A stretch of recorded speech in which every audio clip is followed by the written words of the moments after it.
ஓம் அகஸ்தீஸ்வராய நமः. ஓம் காளி.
சரி கரி கம கம பம பத பத நினி தனி சங்கரா சங்கரா. நான் இந்த அமர்வு ஸ்ரீ ஐயா இன்னைக்கு வந்து நம்ம ஆத்மராஷ்டிர கோயிலோட சேர்ந்து இந்த குரு பூஜை நம்ம நடத்திருக்கோம். நான் வந்து இந்த குரு பூஜை நடக்கிறதுக்கு அண்ணா சமத்தை நான் என்ன பண்ணியிருக்காங்க எங்களுக்கு அவ்வளோதான் தெரியும். அது மூலமா இன்னைக்கு இந்த குரு பூஜை நடத்திருக்கோம். இதுக்கு வந்து என்னன்னா இங்கே வந்து நம்ம கருவூரா பற்றி தெரிஞ்சுக்கிறதுக்கு, ஏன்னா இங்கே நம்ம நிறைய பேருக்கு கருவூரா பற்றி தெரியாது. ஸோ அவங்க தெரிஞ்சுக்கணும், குரு அப்படிங்கிற விஷயத்தை நம்ம எல்லாரும் தெரிஞ்சுக்கணுன்ற பாயிண்டாக தான் இதை கொண்டு வந்திருக்கோம். இந்த சித்தப்பிடம் சார்பாக வந்து நாங்கள் வாரம் சனிக்கிழமை வந்து சித்தப்பிடத்தில் வந்து அன்னதானம் நடத்திட்டுருக்கோம். அந்த அன்னதானத்தில் சிறப்பிடம்னா மகான்களை பற்றி ஒவ்வொரு மகானோட அவதாரத்தினால கொண்டாடிட்டு இருக்காங்க. இங்கே யாருமே இந்த விஷயத்தை பண்ணுறதில்லை. மகான்களை கொண்டாடுறதுன்ற ஒரு விஷயம் பண்ணுறதில்ல. இங்கே வந்து வாரம் ஒரு மகான் அவங்களோட அவதார திருநாள், அவருடைய முக்தி நாள், அந்த மாதிரி ஒரு நாளை வந்து இங்கே வாரம் கொண்டாடிட்டு இருக்காங்க. அதை பேஸ் பண்ணி அன்னதானம் நடந்துட்டு இருக்கு.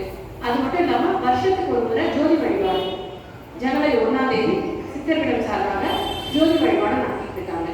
ஸோ நீங்கள் எல்லாருமே வந்து அதை பற்றி தெரிஞ்சுக்கணும்னா நீங்கள் ஸ்ரீ கரூர் சித்தர்களிடம் சொல்லிட்டு எங்களோட யூடியூப் சேனல் இருக்குது, அதில் போய் பார்த்து தெரிஞ்சுக்கலாம்.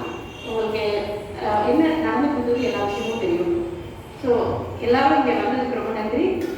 இங்கே வந்து குருவோட ஆசை பெற்று எல்லாருக்கும் எல்லா வளமும் கிடைக்கணும்னு நாங்கள் இதை பிரார்த்திக்கிறோம். பார்வதிகளே மகாதேவா, தென்னாடுடைய கவனே போற்றி, எந்நாட்டவர்க்கும் இறைவா போற்றி, ஏகம்பத்துறை எந்தாய் போற்றி, பாவம் வெண்ணுருவானாய் போற்றி, காவா கனகத்திரளே போற்றி, கைலை மலையானே போற்றி போற்றி. எல்லாம் உள்ள பெரோரும் கருணையாக இருக்கக்கூடிய அருள் உணவம்மை சகிதனாக வீரொலிநாதன் என்று சொல்லக்கூடிய அன்னபூர்ணி உலகாய ஆத்மநாத சுவாமியுடைய திருவாலயத்தில் இந்த நாள் இனிய நாள், பொன்னான நாள் என்று சொல்லக்கூடிய குருவர்களும் திருவர்களும் முன்னிற்க நமக்கெல்லாம் வழிகாட்டுதல் மாதா பிதா குரு தெய்வம். மாதா வழியிலே தாய் தந்தையை காணும், தாய் தந்தையினுடைய நிலையிலே குருவர் காணும். குருவை கண்டால் 3 பேருடைய திருநிலையில் தான் இறைவனுடைய திருவடியை நாம் காணணும், இல்லைன்னா காண முடியாது. இந்த இறை என்பது இந்த இடத்துல நம்ம உட்கார்ந்துருக்கோம்னா இங்கே பெருமானே நமக்குரிய குருவாகிதான் இருக்கக்கூடிய பெருமான ஆத்மநாதன். ஆத்மா என்பது உயிர், நாதம் என்பது இறைவன். இந்த உயிரும் இறைவனும் இங்கு லயிக்கக்கூடியவரும். நம்மெல்லாம் வந்து உட்கார்ந்துருக்கோம்னா எத்தனை ஜென்மங்கள் நாம் செய்த சிவபுண்ணியமும் குருவர்களும் திருவர்களும் உன்னிக்க நமக்கு இந்த ஆன்மாவை பக்குவப்படுத்தி குருவுடைய நிலையை நமக்கு இறைவன் நாம் மானசீகமாக உணர்த்தோம். அதனால தான் நம்ம இங்கே நிற்கிறோம், இல்லைன்னா இந்த நிலை நமக்கு வராது. ஏன் சொல்கிறோம்னா இந்த உயிர் பக்குவப்படுறது. ஏன்னா எப்போ பிறந்தவங்க கேட்டால் இந்த நம்முடைய பிறந்தவுடைய வருஷத்தை சொல்லுவோம். உடம்புக்குரிய வினைதான விட உயிர் எப்பொழுது பிறந்ததுன்னா பதிதான் திருமணம் சொல்றார். பதி பசு பாசம். பதி என்ற இறைவன், பசு என்று சொல்லக்கூடிய சிற்றறிவு கொண்ட உயிர், பாசம் என்பது ஆணவ மலம். அந்த ஆணவத்தை குறித்தே இந்த உயிர் நம்ம சிஸ்டித்து பிறந்து இறந்து கொண்டே இருக்கு. எப்போ நம்ம பிறந்த இறைவன் காலத்தில் உதித்த இந்த உயிர் இன்னும் நாம் நன்மதி அடையும். அதுதான் மாணிக்கவாசகர் அழகா சொன்னார். புல்லாகி புலாய் புழுவாய் பல்விருகமாய் பறவையாய் பாம்பாய் கல்லாய் மனிதராய் பேயாய் கண்களாய் வல்ல சுவராய் முனிவராய் தேவராய் செல்லாய் என்ற தாவர சங்கமத்துள் எல்லாம் பிறப்பும் பிறந்து இறைத்த எம்பெருமான் பொன்னடி கண்ணிட்டு விட்டு இன்னைக்குதான் நமக்கு மனித பிறப்பெடுத்தோம். அதனால வந்து உட்கார்ந்தோம். அருளாளர் குருநாதர் வந்து சொன்னார். இந்த குரு யார் அமைச்சர்? சுவாமி தான் அமைச்சர். அவசியமா சுவாமி சிவபெருமான் இந்த உயிர்களுக்கு நன்னிலை பெற வேண்டும் என்பதற்காக நீங்க பெற்ற இந்த ஆன்மா நன்னிலை பெற்றதனால் இறைவன் தான் நாம் மானசீகமாக மனித சட்டையை போட்டுக்கொண்டு இங்க வந்து உட்கார்ந்து உபதேசம் பண்ணுச்சு. இது யார் பண்ணது? நம்ம பண்ணல, இவங்க வரல. சுவாமி அவசியம் சுவாமியே ரூபத்தில் இங்க வந்து உட்கார்ந்து இங்க சுவாமி அவர் உள்ளத்திலிருந்து அந்த ஒவ்வொரு சொல்லும் யார் உபதேசம் பண்ணது? சுவாமி அவர் உள்ளிருந்து உபதேசம். ஏன் இது சொல்றோம்னா முதல்ல புரியணும். புரிதல் முக்கியம். இந்த லோகத்துல ரெண்டு நிலை உண்டு. ஒன்று லௌகிக வாழ்வு, உலக சுகத்தை புகழ்ந்து கொண்டிருக்கிறது இந்த ஆன்மா. இந்த ஆன்மா எது நமக்குரியது என்பதே தெரியல. அதான் சொல்லா எல்லாமே எனக்கு இருக்கு, எல்லாம் இருக்குன்னா அதே உடம்பு உனக்கு சொந்தமான கேட்டா நீ அது இல்லைன்னு சொல்லணும். இந்த உடம்பே எனக்கு சொந்தம் இல்லாதது எந்த பொருள் நமக்கு சொந்தம்? எனக்கு தாய், தந்தை, என் குழந்தை, என் முற்றார், என் சமுதாயம், எனது சொல்லக்கூடியனா இந்த உடம்பு நம்ம தான் கேட்டா யாரும் சொல்ல தெரியும். இது நமக்கு புரியுது. இதே நம்ம இல்லாதது எதுவும் நமக்குரியதல்ல என்பதை நாம் உணர்ந்து கொள்வதற்காகத்தான் இறைவன் நம்மை படைத்து என்ன பண்றான்? இந்த லோகத்தில் வரும்போது ஒன்று வரல எடுத்துனால போகும்போது ஒரு கட்டணம் ஏற்பட்ட காலத்தில் இங்கே கொடுக்கப்படுவது, இங்கே பறிக்கப்படுவது எதுவும் நமது இல்லை என்பதை இறைவன் நமக்கு உணர்த்தி கொண்டிருக்கின்றார். இந்த நிலை எதற்குனா தெளிவு குருவின் பெருமையை காண்கள். அந்த தெளிவு குரு என்று சொல்லக்கூடிய நிலை எப்பொழுது நமக்கு சித்திக்கின்றதோ அப்பொழுதுதான் நம்மளுடைய செய்த சந்தித்த கர்மா என்று சொல்லக்கூடிய கர்மா எத்தனை ஜென்மம் நாம் செய்தோமோ அத்தனை தர்மத்தினுடைய பாவ புண்ணியம் விடுபடும். அந்த தான் தெளிவு குருவின் திருமையை காண்கள், தெளிவு குருவின் திருநாமம் செப்பல், தெளிவு குருவின் திருவார்த்தை கேட்டல், தெளிவு குரு குரு சித்தித்தல் தானே. குரு இல்லாமல் அந்த லோகத்தில் எதுவுமே நமக்கு சித்திக்காது என்பதை இவருடைய பொன்னான வாக்கு, அது சத்தியமான வாக்கு. எனவே அடியார் பெருமக்களே, நாம் பிறந்தது இந்த லோகத்துல ஒன்றுமில்லாமல் வந்தோம், போகின்ற பொழுது ஒன்றில்லாமல் போகின்றோம். இடைப்பட்ட காலத்தில் இந்த லோகரை நமக்கு கொடுக்கக்கூடிய அந்த மோகம், இந்த மோகம் அதனால்தான் இங்க பெருமான் சஷ்டிநாதர் என்ன பேரு? சஷ்டிநாதர். அங்க சுவாமி பதியாக இருக்கிறார், இங்க பசுவாக இருக்கு. இங்க உட்கார்ந்து நம்ம கேட்கிறோமே, இங்க இருக்கக்கூடிய முருகப்பெருமான் நமக்கு முதல் சஷ்டி என்னுடைய ஆறுக்குரிய நாதர். காமம், குரோதம், லோகம், காமம், மதம், மாச்சரியம் 6 குணங்களுக்கு வித்தாக இருக்கக்கூடிய இடத்துல அந்த 6 குணத்தினால்தான் இந்த லோகத்துக்கு நம்ம வந்துருப்போம். இதிலிருந்து நமக்கு நீக்கினால்தான் நமக்கு அந்த கிடைக்கும். எது கிடைக்கும்?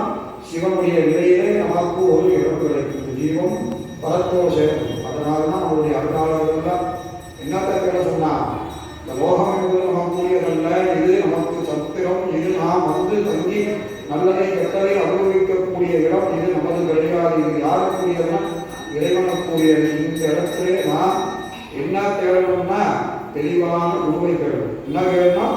தெளிவான குரு. ஏன் 3 வயசுல நம்ம குழந்தைகள் எல்லாம் இந்த லோக ஸ்கூல்ல போயிட்டு இன்னைக்கு எல்லாம் சந்தோஷப்படும். 1 லட்சம் ரூபாயில என் குழந்தைய நான் பற்றி படிக்க வைக்கிறேன். இது யோஜனை இல்லாத படிப்பு. இந்த லோகத்தில் வாழ்வதற்கே அந்த படிப்போட அடுத்த ஜென்மம் அது நாயாக வரும். என்னவாகும்னா நாயாக வரும். இந்த ஞான் சொன்னார் இல்லையா, எது நமக்கு கூட வருவோம்னா ஞானமே நமக்குரிய. எது? இந்த விஞ்ஞானத்தை இறைவன் தந்தரக்கூடிய இந்த ஞானமே நமக்குரியது. எந்த ஜென்மத்திலும் நம்மோடு தொடர்பு இருக்கும். விட இந்த ஜென்மத்தில் நான் டாக்டர், கலெக்டர், நான் பெரிய பதவியில் இருந்தாலும் அடுத்த ஜென்மம் அவனுக்குரிய பிச்சையில் நாயோட கேவலமான நிலை கிடைக்கும். இதுதான் இது. 7 ஜென்மாக்கள் பிறப்போ 84 லட்சம் யோனிக்கிறோம். எத்தனை?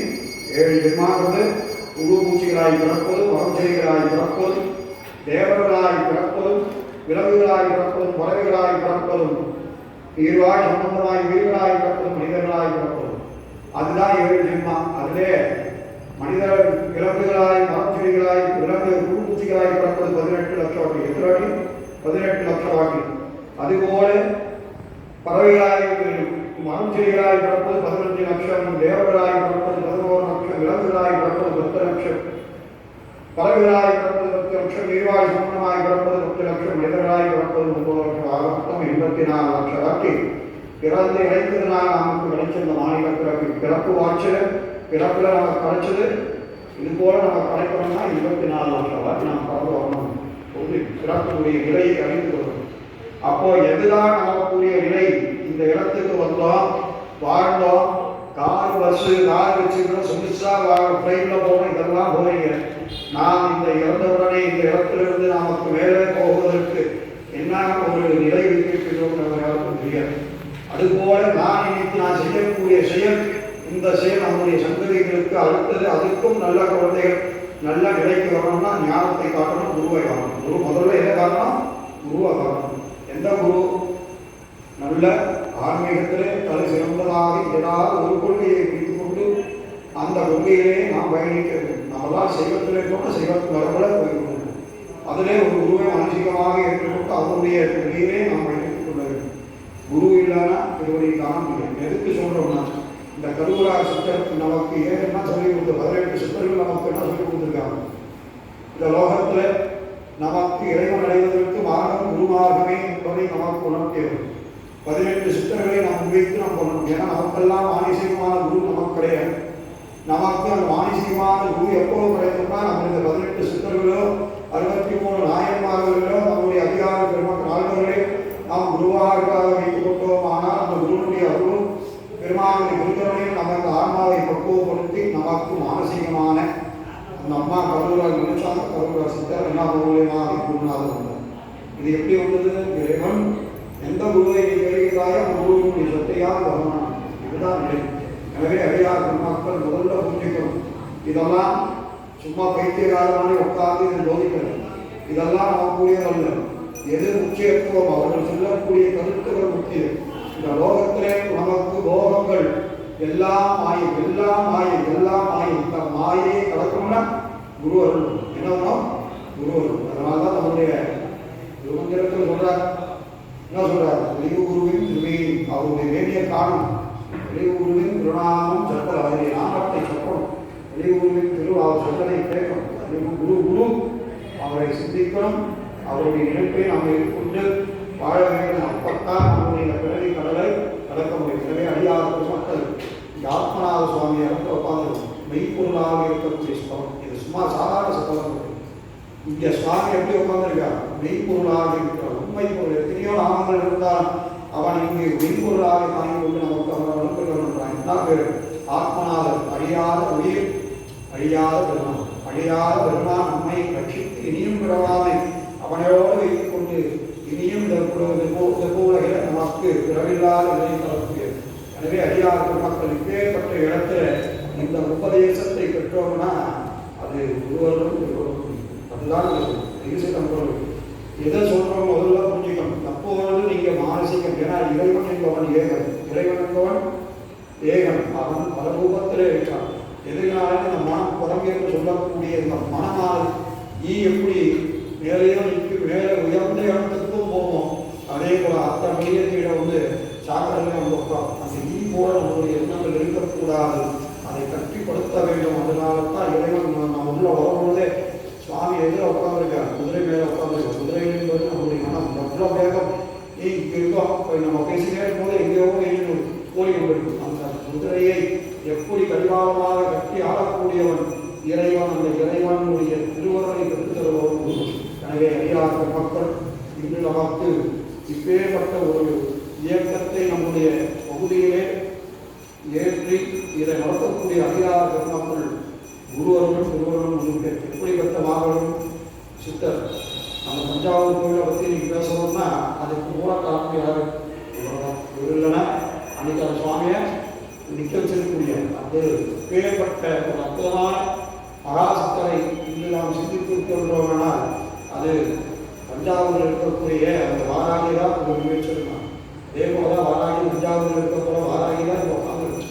அவருடைய நமக்கு இந்த குருவர்கள் நமக்கு முன்னின்றிருந்தால் இந்த இடத்துல முதல்ல உடைக்கிறாங்கன்னா அது நம்ம கண்ட இவ்விடம் கண்ட வேறு புண்ணியம்.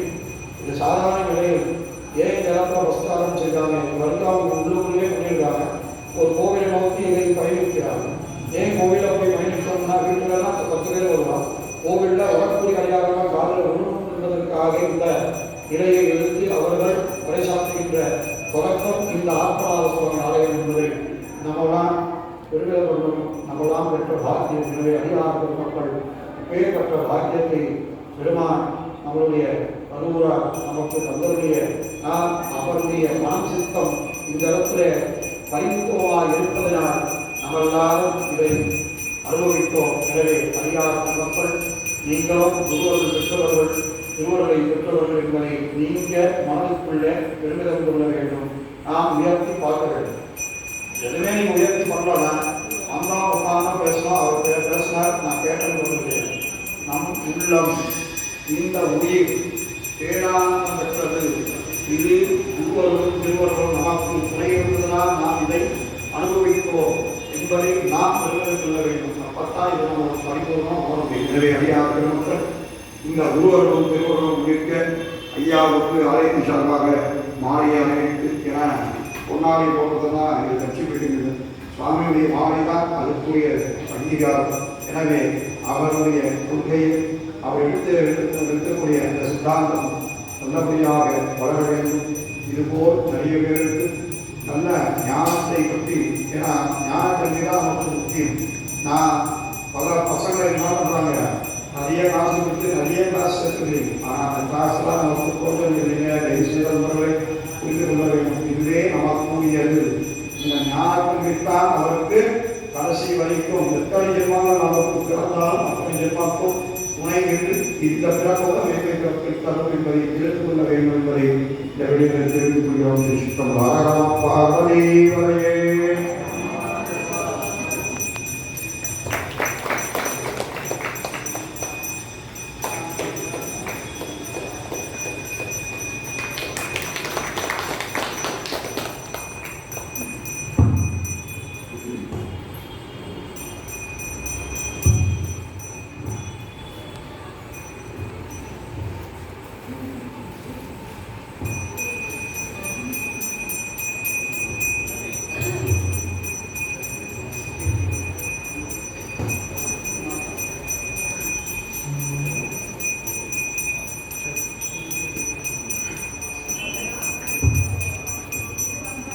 கரூர் சித்தர் பீடம் சார்பாக ஐயாவுக்கு நன்றி தெரிவித்துக் கொள்கிறேன். ஓம் கரூரார் தேவாய நம. ஓம் கரூரார் தேவாய நம. ஓம் கரூரார் தேவாய நம. இன்று ஒரு சிறப்பான நாள்.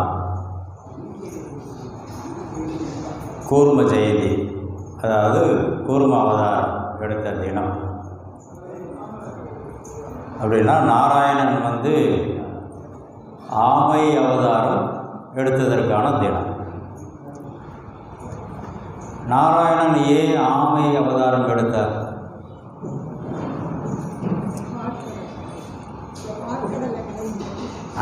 கரெக்ட். 10 அவதாரத்தில் கூர்ம அவதாரம் ஒன்று. திருப்பார்கடலை கடையும் பொழுது அந்த மலையானது நிற்கலை. அது மலையை மத்தா வச்சு கடையிறாங்க, அது நிற்கலை. அப்போ நாராயணன் ஆமை அவதாரம் எடுத்து தன்னுடைய முதுகில் தாங்கிக் கொள்கிறார். அப்போ அந்த மலை கீழே இறங்காமல் சரியாக கடையப்படுகிறது. இந்த ஆமைக்கும் நமக்கும் என்ன சம்பந்தம்? இது நம்ம எப்படி வச்சுக்கலாம். இந்த கோயில் ஆத்மநாத சுவாமி, அன்னபூரணி சமேத ஆத்மநாத சுவாமி. இங்கே ஆத்மா அப்படின்னா நம்முடைய சாதாரண ஒரு உயிர் ஆத்மாங்கிறது. ஆத்மாவுக்கு நாதன் அப்படிங்கும்போது அது பெருமானை குறிக்கும். இந்த ஆத்மா தங்கியிருக்கக்கூடிய இடம் எது? நம்முடைய உடம்பு. இந்த ஆத்மா தங்கியிருக்கிற இடம் இந்த உடம்பு.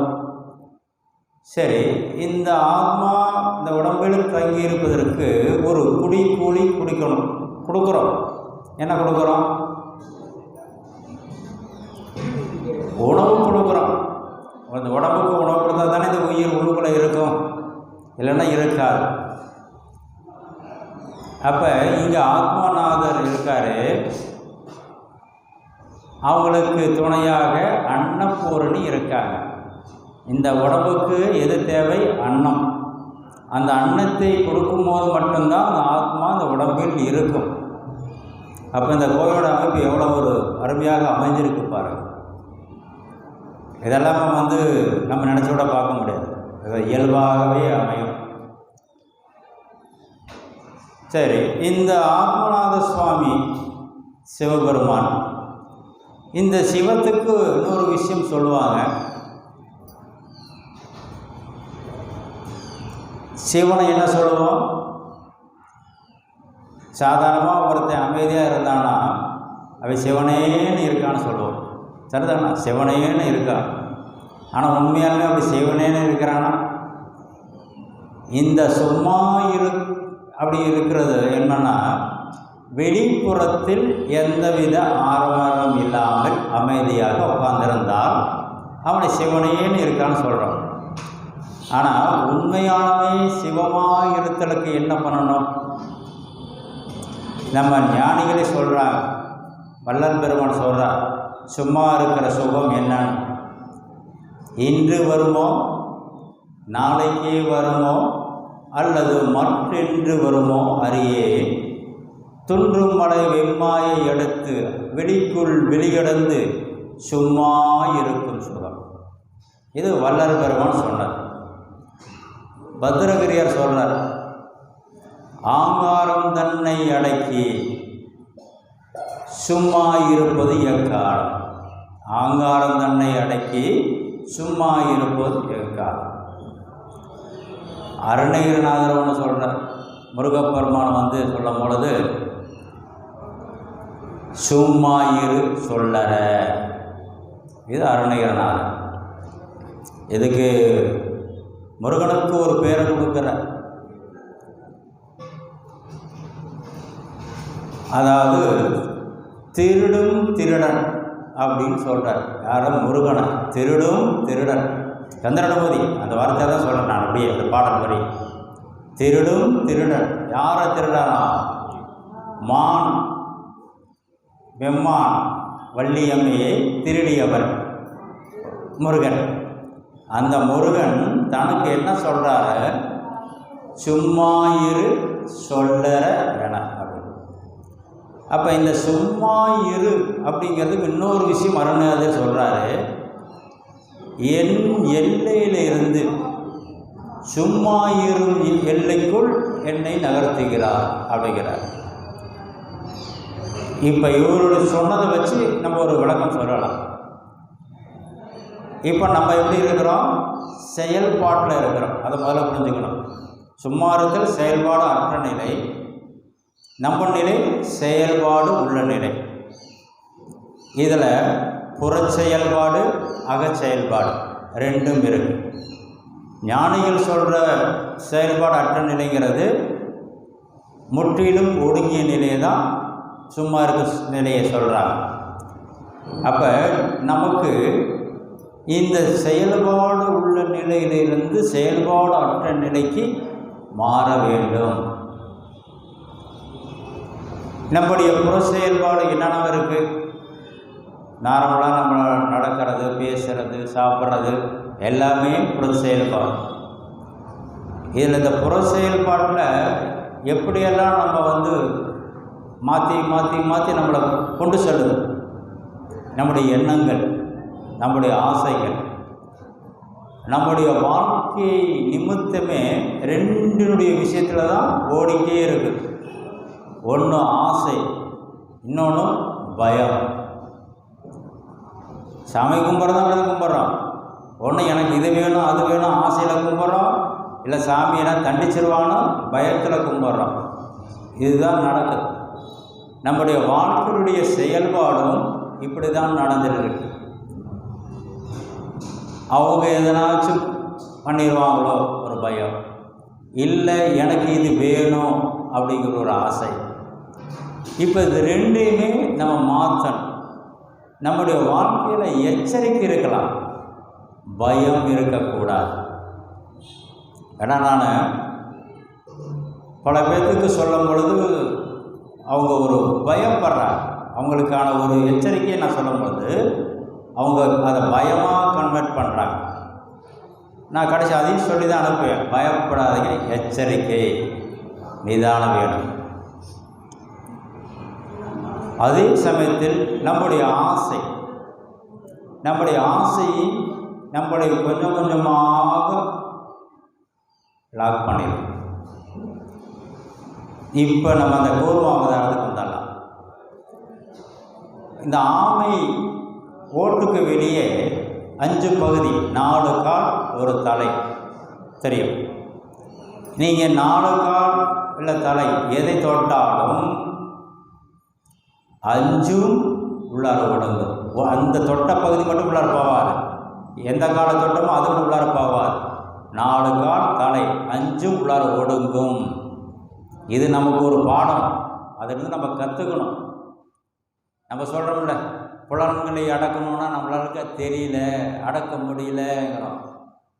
இந்த 5 ஒன்றை தொட்டாலும் 5 உள்ளார ஒடுங்குற மாரி நம்முடைய புலன்களை எந்த ஒரு விஷயத்தில் பாதித்தாலும் மற்ற 4ஐயும் சேர்த்து உள்ளெடுக்க வேண்டும்.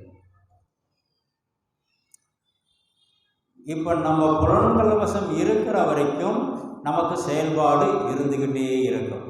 அதன் அவசியம். இப்போ நம்ம செயல்பாடு இருக்கிறோம்னா என்ன காரணம்? நம்ம புலன்கள் வசத்தில் இருக்கிறோம். இந்த புலன்களால் தான் நம்ம இவ்வளோ சிரமப்படுறோம். எப்போ சிவத்தின் முன்னே நிற்கிறோமோ அங்கே புலன்களுடைய செயல்பாடு இருக்காது. புலன்கள் செயல்பாடு இருக்காது. அதனால தான் சிவத்துக்கு ஒரு விஷயம் சொல்கிறோம், அவனுக்கு எந்த குணமும் இல்லைங்கிறோம், அவனுக்கு பிறவி இல்லைங்கிறோம், இறப்பும் கிடையாது பிறப்பும் கிடையாது. எப்போ நம்மளுடைய செயல்பாடுகளை இல்லாமல் செய்கிறோமோ அப்போ நமக்கு பிறப்பு வராது. அது வரைக்கும் நாம் பிறவி மாற்றி மாற்றி பிறவி எடுத்து அந்த துன்பத்தில் தான் இருக்கிறோம். அப்போ இந்த துன்பம் எங்கே இருந்து வருதுன்னா இந்த உடம்பினால் வருது. உடம்பில் இருக்கிறனால தான் இந்த புலன்கள் இருக்குது. அந்த புலன்கள் உடம்பு மூலம் செயல்பட்டு நம்மளை சிரமப்படுத்துது. அப்போ இந்த புலன்கள் சாதாரணமாக உடம்பின் வசம் இருக்கு, இதை உயிரின் வசம் மாற்றணும். திருமலை சொல்கிறேன், உடம்பின் வசத்தில் உள்ள 5 புலன்களை உயிரின் வசம் மாற்றும் பொழுது செயல்பாடு அற்றிடும். அப்போ உடம்பு எப்படி இருக்கும்?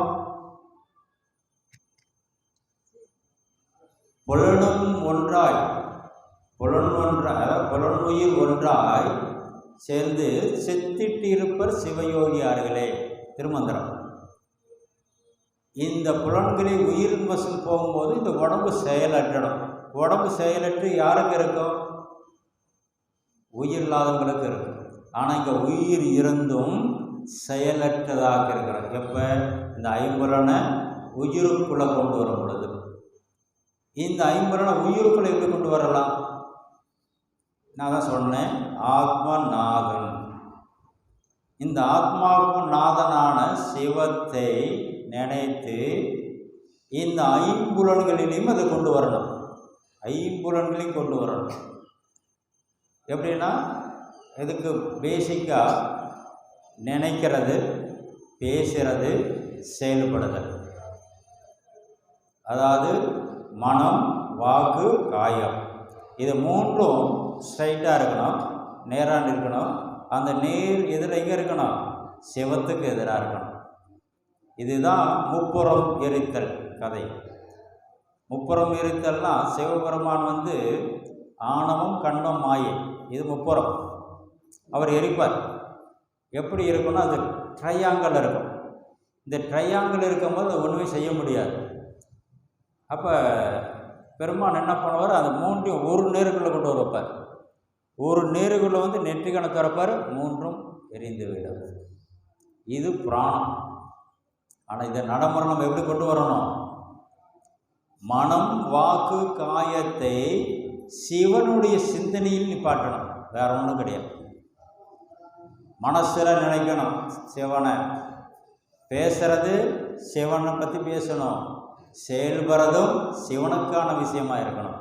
இப்படி மூன்றும் சிவனுக்கான விஷயம் வரும் பொழுது நம்முடைய ஐம்புலன், இந்த ஐம்புலன்களும் சிவத்தன்மையில் மாறும். எளிமையாக சொல்லிட்டேன், ஆனால் கடுமையான விஷயம். ஏன்னா எல்லாரும் படிப்பாங்க, ஆனால் ஃபாலோப்பு பண்ணுறது தான் ரொம்ப ரொம்ப சிரமம். ஒரு சின்ன விஷயம், இந்த ஐம்புலன்களில் ஒன்று வாய். இந்த வாய் எதுக்கு சாப்பிட்றோம், அடுத்தது பேசுகிறோம். ஒன்று இன்புட், இன்னொன்று அவுட்புட். ஒரு உணவு நமக்கு பிடிக்கலைன்னா உள்ளார தள்ளுவோமா? ஒரு கசப்பாக இருக்குது அப்படின்னா தள்ளுவோமா? தள்ள மாட்டோம். அதே சமயத்தில் நம்ம வெளியில் வரக்கூடிய சொற்கள் சரியில்லாமல் வரலாமா? நம்ம சாப்பிட்ற உணவு நல்லா இருக்கணும்னு நினைக்கிற நம்ம பேசுகிற விஷயம் அடுத்தவங்களுக்கு சந்தோஷம் கொடுக்கக்கூடியதாக இருக்குன்னு நினைக்கணும்ல. அப்படி இருந்தால் நமக்கான உணவும் சரியான உணவாக கிடைக்கும். இல்லைன்னா நீங்கள் எவ்வளோ ஒரு அருமையான உணவாக சாப்பிட்டுட்டாலும் அதில் பிரச்சனை வரும். இதுமாரி ஒவ்வொரு புலன் சார்ந்த விஷயத்திலையும் நாம் கவனம் வேணும். இப்போ சாப்பிட்றதுல நான் சொல்கிறேன், ஒரு அளவு இருக்கு. இப்போ ஆரம்பத்திலே சொன்னேன், இந்த உயிர் இந்த உடம்பில் தங்கியிருப்பதற்கு ஒரு குடிக்கூலி கொடுக்கணும் அப்படின்னு சொன்னேன். குடிக்கூலின்னா அதுக்கு ஒரு அளவு. இப்போ வாடகை வீட்டில் இருக்கிறவங்க எத்தனை பேர் இருக்காங்க? வாடகை வீட்டில் எல்லோரும் சொந்த வீடா? இப்போ வாடகை வீடு. இப்போ வாடகை வீடு கொடுக்கும்போது வாடகை அதிகமாக கொடுக்க நினைப்போம்மா? வாடகை அதிகமாக கொடுப்போமாம்மா? கொடுக்க மாட்டோம்ல, கம்மியாக தானே கொடுப்போம். இல்லை பரவாயில்ல, எனக்கு வீடு நல்லா இருக்கும் கூட கொடுப்போமா? யாரும் கொடுக்க மாட்டோம். அப்படி இருக்கும் பொழுது இந்த உயிர் இந்த உடம்பில் குடியிருப்பதற்கான உணவு மட்டும் ஏன் அவ்வளோ கொடுக்குறோம்? இந்த உயிர் இந்த உடம்பில் இருப்பதற்கான ஒரு அளவு இருக்குது, ஜீவிதம் பண்ணுறதுக்கு. அதுக்கான அளவு நம்ம சாப்பிடணும். இதை நம்ம பேசலாம், நடைமுறைப்படுத்தும் போதும் சிக்கலை வரும். எங்கே ஒரு அருமையான உணவு கிடைக்குதோ அந்த இடத்தில் இந்த எண்ணமெல்லாம் மறந்துடும், அப்புறம் பார்த்துக்கலாம் அப்படின்னு நம்ம நம்பிடுவோம். இங்கே எப்போ ஒவ்வொரு விஷயத்திலையும் நாம் சரியாக செயல்படுகிறோமோ அப்போ நம்ம இறைவன்கிட்ட போகிறோம்னு அர்த்தம். இப்போ நான் கல்கத்தா போகணும். ஒன்றும் கல்கத்தா போகிற வழியில் ரோடு வழியில் நடந்து போகலாம், சைக்கிளில் போகலாம், இல்லை டூ வீலர், இல்லை கார், ஏதோ ஒரு போகலாம், இல்லை ஃப்ளைட்டு, ட்ரெயின். நான் போகாமல் இங்கே உட்காந்துக்கிட்டே போகணும்னு நினைக்கிறேன். போக முடியுமா? நம்ம இறைவன்கிட்ட போய் அடையணுங்கிறதெல்லாம் அப்படி தான் பண்ணிகிட்டு இருக்கிறோம். இறைவனை அடைவதற்கான செயல்பாடு எதுவுமே பண்ணுறதில்லை. ஆனால் நான் இறைவனை அடையணும். இந்த மனித பிறப்பு கிடைச்சதே பெரும் வரம். அவ்வை பிராட்டி சொல்லியிருக்காங்க, பெரும் வரம். அரிதினும் அரிது பிறப்பு மானிடா பிறத்தல் அரிது, அதுலேயும் கூறுடு செய்வீடு இல்லாமல் பிறப்பு எவ்வளோ பெரிய விஷயம். நம்ம நல்ல பிறப்பான பிறந்திருக்கிறோம். அப்போ நம்ம புண்ணியம் பண்ணியிருக்கோம். அதை நான் வச்சுக்கேன். நமக்கு எந்த வழி இல்லாமனாவே நம்ம ஒரு நல்ல விஷயம் பண்ணி தான் இந்த பிறப்பு கிடச்சிருக்கு. அப்போ இவ்வளோ தூரம் தாண்டி வந்ததுக்கு அப்புறம் இதுக்கு அடுத்த ஸ்டேஜுக்கு நம்ம போகணுமா வேணாமா? விலங்குகள் போல வாழ்கிறதுக்கு இந்த மனித பிறவி தேவையில்லை. விலங்குகளுக்கு தான் சிந்திக்கிற அறிவு கிடையாது. நமக்கு சிந்திக்கிற அறிவு இருக்கு. அப்போ நாம் இறைவனில் எப்படி செயல்படணும் அப்படின்னு சிந்தித்து செயல்பட்டு இந்த பிறப்பை தாண்டியணும். ஒரு பேசிக்காக ஒரு விஷயத்தை நீங்கள் புரிஞ்சுக்கணும். இந்த மார்க்கத்தை எந்த மார்க்கத்திலும் சொல்லாத ஒரு விஷயத்தை சித்தர் மார்க்கத்தில் சொல்கிறார்கள். சித்தர் மார்க்கத்தில் மட்டும்தான். எப்படின்னா, மனிதனாக இருந்து இறைவனால் ஆகலாம். அதில் நம்முடைய தவ வாழ்க்கையும் நம்முடைய முயற்சியும் முக்கியம்.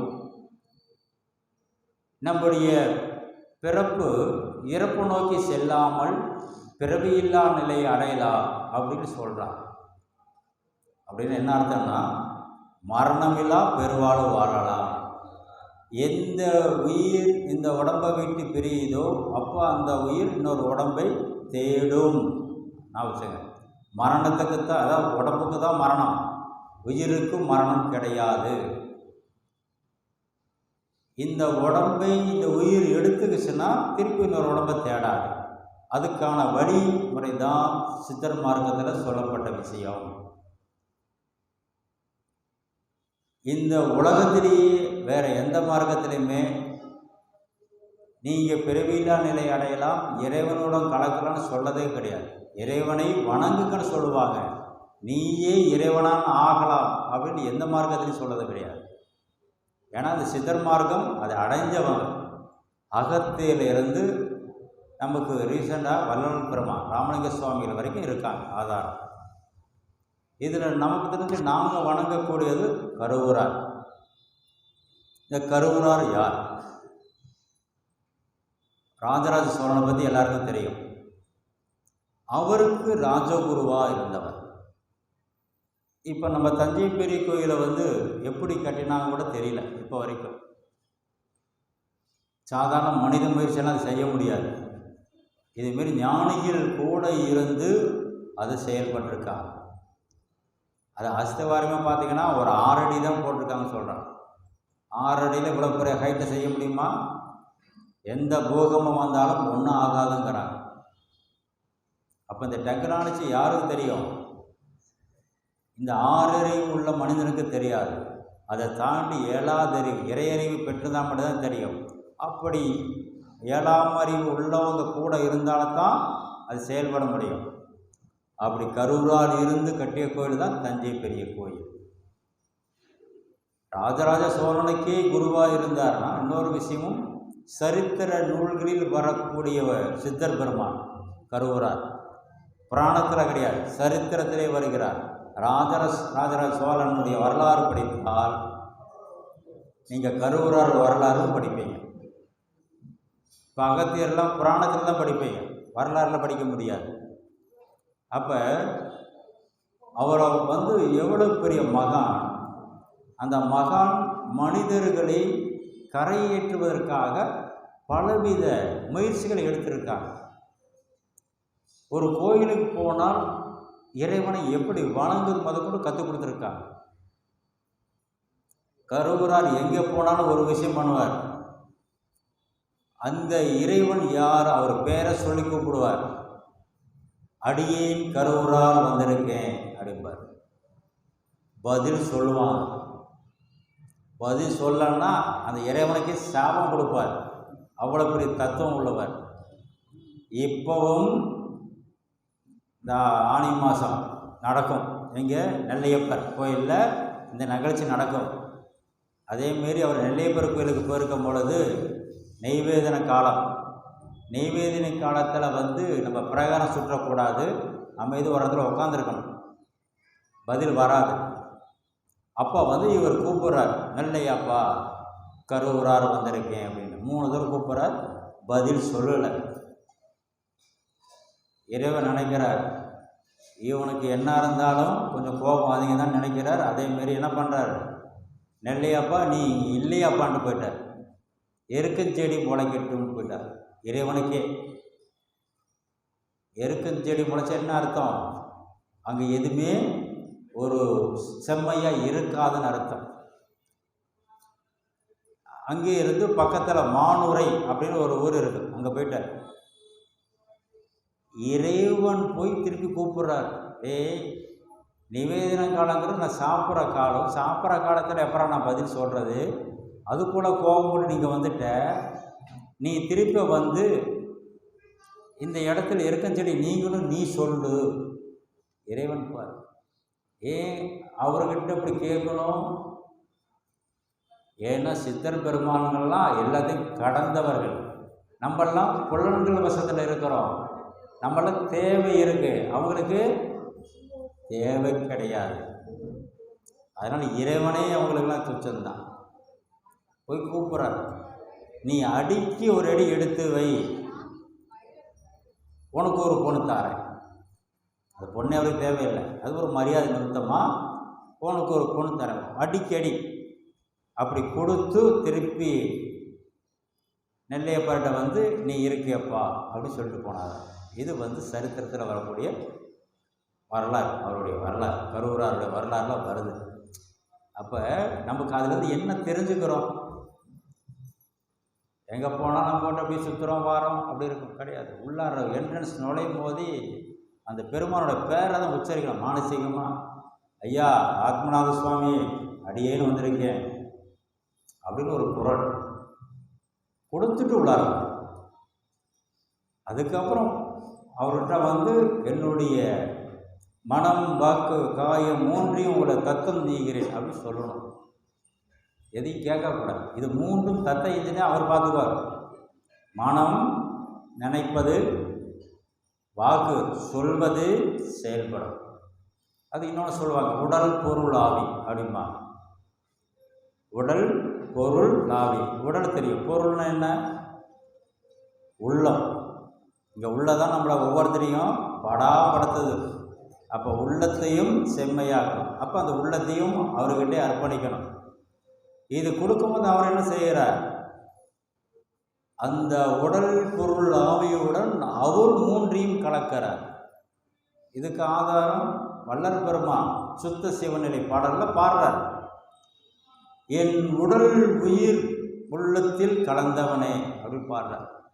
அப்படி கலக்கும் பொழுது தான் நம்முடைய அசுத்தமான இந்த 3ம் சுத்தமாக மாறுகிறது. ஏன்னா அவன் சுத்தம், இறைவன் சுத்தமானவன். அப்போ அந்த சுத்தமானவன் நமக்குள்ளே கலக்கும் பொழுது நாமளும் சுத்தமாக மாறுகிறோம். இதுதான் உண்மையான நிலை. அப்போ இங்கே அடிப்படையை என்ன நிற்குதுன்னா, இந்த ஐம்புலத்தில் நம்ம மாடிட்டு இருக்கிறோம். மனவாக்கு காயத்தை சரி பண்ணணும். அப்போ இதுக்கெல்லாம் நம்ம ஒரு வழிகடத்துறதுக்கு ஒரு குரு வேணும். அதுக்கு சித்தர்களுடைய மார்க்கமே சிறப்பான விஷயம். சித்தர்கள் யாரும் வேணும் பண்ணலாம். அகத்தியிலேருந்து வள்ளல் பெருமான் இருக்காங்க, யாராவது ஒரு குருவை நம்ம ஃபாலோ பண்ணணும். நீங்கள் சித்தர்களை பிடிச்சிக்கலாம். இதுக்கு ஏன் சித்தர்களை பிடிக்கணும்னு சொல்கிறோம், ஏற்கனவே ஒருத்தர் திருச்சிக்கு போயிருந்தாருன்னா அவர் தான் நம்மளை வழி கூட்டிகிட்டு போக முடியும். திருச்சிக்கு எந்த பக்கம் போகணும்னு தெரியாதவர் நம்மளை கூட்டிகிட்டு போக முடியுமா, வழி தெரியுமா? அப்போ ஏற்கனவே இறைநிலையை அடைந்தவர்கள் மட்டுமே அந்த பாதை நம்மளை கூட்டிகிட்டு போக முடியும். அதாவது பிரம்மத்தை உணர்ந்தவர்களே பிரம்மத்தை உணர்த்த முடியும். ஏன்னா இப்போல்லாம் பிரம்மத்தை உணராதவரெல்லாம் பிரம்மத்தை பற்றி எல்லாம் அவங்கவுங்க சொல்லிட்டு இருக்கிறாங்க. நம்ம மானசீகமாக நம்ம வழிபடலாம், தப்பு கிடையாது. நேரடியாக ஒருத்தர் இருக்குன்னு அவசியம் கிடையாது. அகத்தியரை நீங்கள் எங்களுக்கு குழுவாக இருங்க, என்னை சீடனாக ஏற்றுங்க, என்னை வழி நடத்துங்க. உங்களுடைய தகுதி என்னவோ அதுக்கு தகுந்த மாரி உங்களை வழி நடத்திக்கிட்டே போவார். இவரும் திரும்ப சொல்கிறார், எவ்வாறு அறிவு தனக்கெல்லை அவ்வாறு அறிவு செய்வான் ஆதிபுரம் தான். நான் எந்த அளவுக்கு ஈடுபடுகிறோனோ அந்த அளவுக்கு அவர் நம்மளை தூக்கி விடுவார். ஒரு ஆன்மீக வாழ்க்கையில் ஆரம்ப கட்டத்தில் அவர்களோட புரிதல் கம்மியாக இருக்கும். ஒரு ஸ்டேஜுக்கு அப்புறம் புரிதல் சரியாக இருக்கும். இதுதான் அவங்களுடைய எல்லை. அந்த எல்லை விரிவடைய அவங்களுக்கான தெளிவு அருமையாக கிடைக்கும். இது இறைவனுடைய கருணை. அப்படி தான் அவங்களுக்கு கொடுப்பார். நீங்கள் எப்படி வாரீங்களோ அதுக்கு இந்த பலன் கொடுப்பார். நம்ம வரணும், அதான் நான் சொல்ல வரேன். நம்மள்கிட்ட செயல்பாடு இருக்கணும். செயல்பாடு இல்லைன்னா நம்ம அடைய முடியாது. அப்போ தினமும் ஒரு செயல்பாடு பண்ணணும். என்ன பண்ணலாம்? புலன்களை கட்டுப்படுத்த சொல்லிட்டேன். இப்போ புலன்களை கட்டுப்படுத்தினா முடியுமா? அஞ்சும் அடக்கு என்பார் அறிவிலிகள். இதுவும் திருமூல தான் சொல்கிறார். அஞ்சும் அடக்கு என்பார் அறிவிலிகள். அப்போ எப்படி அடக்க முடியும்? இப்போ உங்களுக்கு தெரிஞ்ச விஷயம் சொல்கிறேன். மேபி தெரிஞ்சிருக்கான்னு தெரியல. இந்த வயக்காடில் தண்ணி மோட்ரு போட்டு பம்பரைச்சி விடுவாங்க. ஒரு வயக்காட்டில் ஃபுல்லாக ஆகிடுச்சுன்னா அடுத்த வயலுக்கு தண்ணி மாற்றி விடுவாங்க. இதை மாற்றி விடும்போது என்ன பண்ணுவாங்க? எந்த வயலுக்கு போதும் முதல்ல அதை அடைக்க மாட்டாங்க. எதுக்கு மாற்றி விடுவோம் முதல்ல அதை ஓப்பன் பண்ணிவிட்டு அப்புறம் அடைப்பாங்க. எந்த வயலுக்கு மாற்றணுமோ முதல்ல அதை ஓப்பன் பண்ணிடுவாங்க. அப்புறமேல தான் எதுக்கு போகக்கூடாது நிப்பாட்டணுமோ அதுக்கு நிப்பாட்டுவாங்க. இப்போ இதே அறிவை நம்முடைய செயல்பாட்டில் கொண்டு வரணும். இப்போ நம்ம இந்த புலன்கள் வசத்தில் சரியில்லாமல் நடந்துகிட்டு இருக்கிறோம். புலன்கள் வசத்தில் இருக்கிறதுனால இதை எப்படி மாற்றலாம்? அப்படியே நம்ம கண்ட்ரோல் பண்ணோம்னா கண்டிப்பாக முடியாது, தெரிச்சிடும். இப்போ இதுங்க தான் மாற்றுறோம். இப்போ வாய் இருக்குது. நான் சொன்னேன் இறைவனை பற்றி பேசுவோம். மாற்றலை. ஒருத்தரை தப்பாக பற்றி பேசாமல் இனிமையாக பேசலாம். இறைவனை பற்றி பேசலாம். நான் பொதுவாகவே சொல்லிட்டு இருப்பேன், நீங்கள் யாரு கூட பேசினாலும் ஒன்று உங்களை பற்றி பேசுங்க, இல்லை கூட உட்காந்துரை பற்றி பேசுங்க, இல்லை இறைவனை பற்றி பேசுங்க. மூணாவது நபரை பற்றி பேசாதீங்க. ஆனால் இங்கே என்ன பண்ணுறோம்? 2 பேர் பேசினாவே மூணாவது நபரை பற்றி தான் பேசிட்டு இருக்கிறாங்க. அதில் என்ன பிரயோஜனம் இருக்குது? இல்லை அவங்க தப்பே பண்ணியிருந்தாலும் நீங்கள் மாற்ற முடியுமா? ஒன்றும் பண்ண முடியாது. ஒன்று உங்களை பற்றி பேசும்போது உங்களுக்கு ஒரு தெளிவு வரும், இல்லை எதிர்த்த உள்ளவங்களை பற்றி பேசும்போது அவருக்கு ஒரு தெளிவு வரும், இல்லை இறைவனை பற்றி பேசினா நமக்கான புண்ணியம் வரும். இது மூன்றும் இல்லாமல் ஏதோ ஒன்று பேசும்போது என்ன வரும்? நமக்கு தேவையில்லாத பிரச்சனை தான் வரும். அப்போ இந்த வாக்கு பேச்சுதல் அப்படிங்கிற விஷயத்தில் முதல்ல சரி செய்யணும். அடுத்தது உணவு. வாய். நான் சொன்னேன் 5 புலன்கள் முக்கியம் வாய். அப்போ பேசுகிற சரி பார்க்கணும். அடுத்து சாப்பிட்றதுல இந்த உணவில் ரொம்ப ரொம்ப முக்கியம் இருக்குது. சாந்தமான உணவுகளை சாப்பிட்டால் மட்டுமே நம்மளும் சாந்தமாக இருக்க முடியும். வள்ளுவர் முதற்கொண்டு திருமலர் முதற்கொண்டு ஒரு அதிகாரத்தில் சொல்கிறாங்க, ஒரு புலால் உணவை உண்டால் அவங்களிடம் அருள் எங்கனம் வரும் அப்படிங்கிறார். அப்படின்னு தான் இரக்கம் கருணை அவங்கள்ட்ட எப்படி வரும்? ஏன்னா நானே புலாலை சாப்பிட்றேன், அப்படி எனக்கு எப்படி கருணை வரும்? அடுத்தவங்க உயிரின் மேலே கருணை வரும்? கருணை வராது. அதுக்கு இன்னொரு தான் சொல்கிறேன், ஒன்றும் கிடையாது. இப்போ உங்கள் கையில் ஒரு கத்தியை கொடுத்துட்டா என்ன பண்ணுவீங்க? செக் பண்ணி பார்த்துருக்கீங்களா? ஒன்றும் கிடையாது. ஒரு சுத்தியில் கொடுக்குறோம், என்ன பண்ணுவீங்க? அதை எடுத்து நான் கூட தட்டுவீங்க. 7 ரூபா வரும். ஒரு சுத்தியில் கொடுத்தாவே ஒரு கட்டையை தூக்கிட்டு தட்டுவீங்க. அப்போ கத்தியை கொடுத்தா குத்தி பார்க்கலாமேன்னு நினைப்போம். அப்போ என்ன புத்தி? அது கொலைக்கான புத்தி, தப்பான புத்தி. அப்போ நம்ம எதை எடுக்கிறோம் பொறுத்து நம்முடைய எண்ண அலைகள் மாறும்.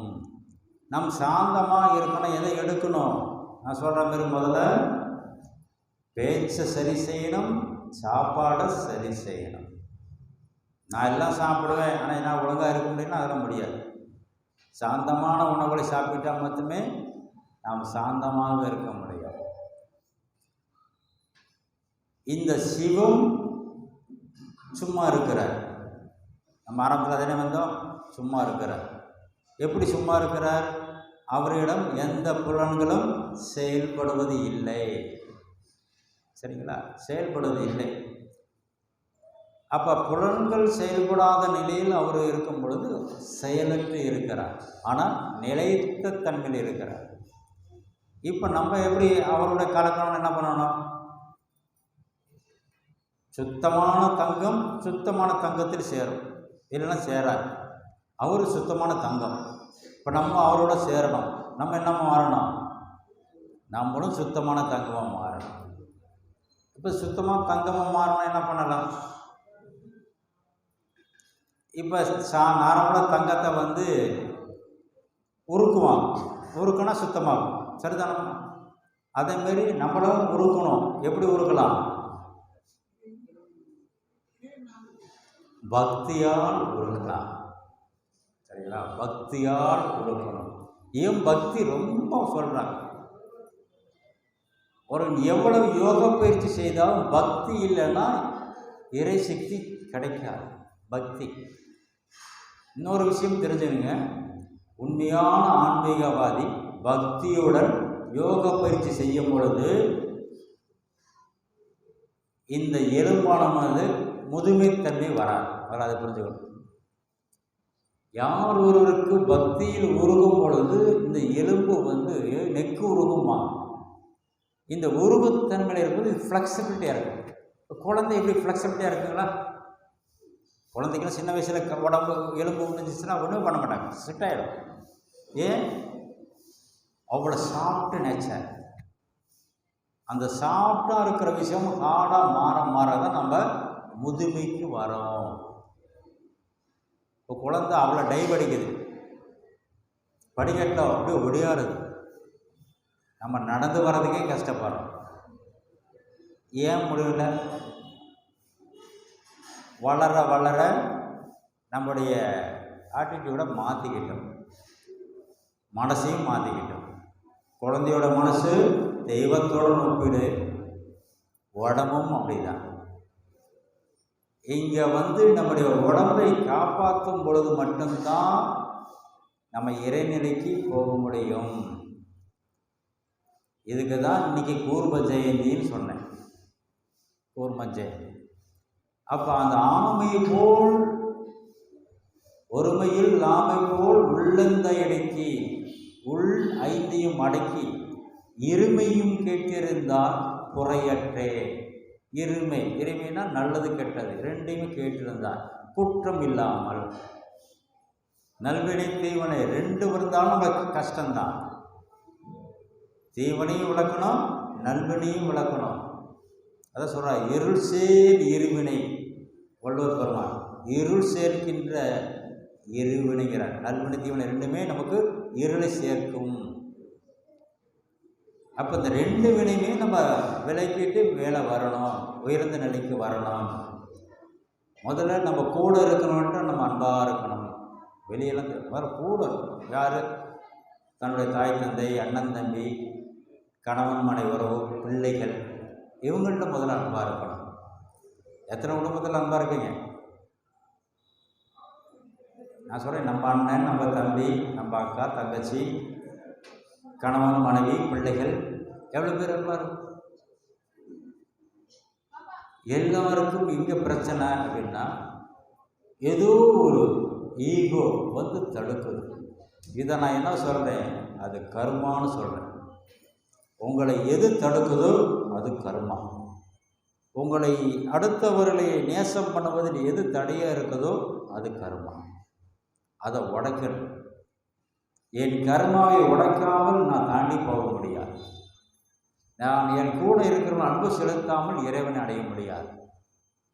நம் கண்மண்ணை பார்க்கின்ற ஒருத்தரை அன்பு செலுத்த முடியலன்னா பார்க்க முடியாத இறைவனை எப்படி அன்பு செலுத்த முடியும்? நேருக்கு நேர் பார்க்கின்றவங்க அன்பு செலுத்தவில்லை, பார்க்க முடியாத இறைவனை எப்படி அன்பு செலுத்த முடியும்? இறைவனை பார்க்க முடியுமா? உணர முடியும், பார்க்க முடியாது. இங்கே பார்க்குறவங்கள்ட்டே செலுத்த முடியலாம், உணரக்கூடியவங்க எப்படி செலுத்துவோம்? அதனால தான் சொன்னாங்க பக்தி. இறைவனை சொல்லும்போது பக்தி. ஆனால் சக மனிதன் பண்ணும்போது என்ன பண்ணணும்? அன்பு. அன்பு சிவம் இரண்டென்பார் அறிவிலார், அன்பே சிவமாவது பாரும் அறிகிறார். அன்பே சிவமாவது அறிந்தபின் அன்பே சிவமாய் அமர்ந்திருந்தாரே.